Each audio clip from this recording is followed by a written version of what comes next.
Pillion is a love story.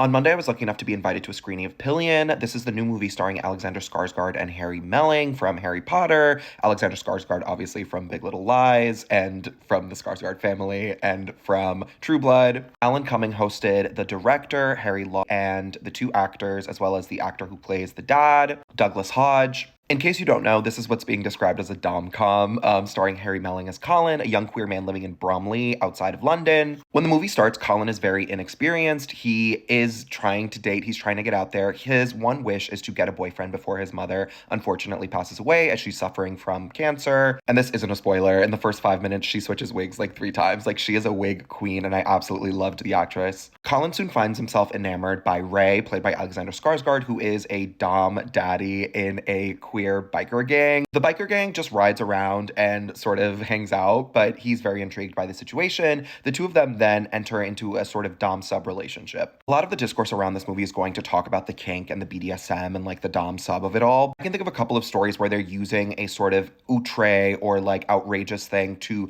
draw people's attention in, right? But at the end of the day, this isn't a story about kink. None of it is actually really explained. We sort of learn the rules of their relationship, of the dom-sub sort of dynamic from just watching the movie, right? Ray has very, very strict rules. He has very, very strict boundaries about the way that he sort of engages with men in his life. Colin finds himself eager to play that role, but it's also like something that goes unexplained because Ray expects him to learn via osmosis. At its core, this movie is actually a really tender coming of age, and at its core, it's a rom-com. It is seeing how these two characters sort of dance around each other, relate to each other, relate to intimacy, relate to queerness. One of the best scenes of the movie is actually Ray sort of delineating how he feels about himself and like standing up for himself and his queerness, right? One of the things that I did really enjoy was that it's not seen as this sort of like outrageous thing. There's no coming out scene. It is sort of just very, very clearly understood that these characters are who they are. But at the same time, this is a movie about learning who you are via a relationship, right? This relationship might not be the standard type of relationship that we see, right? But it reminds me of classic English films like In Education, where a young character enters into a relationship with an older man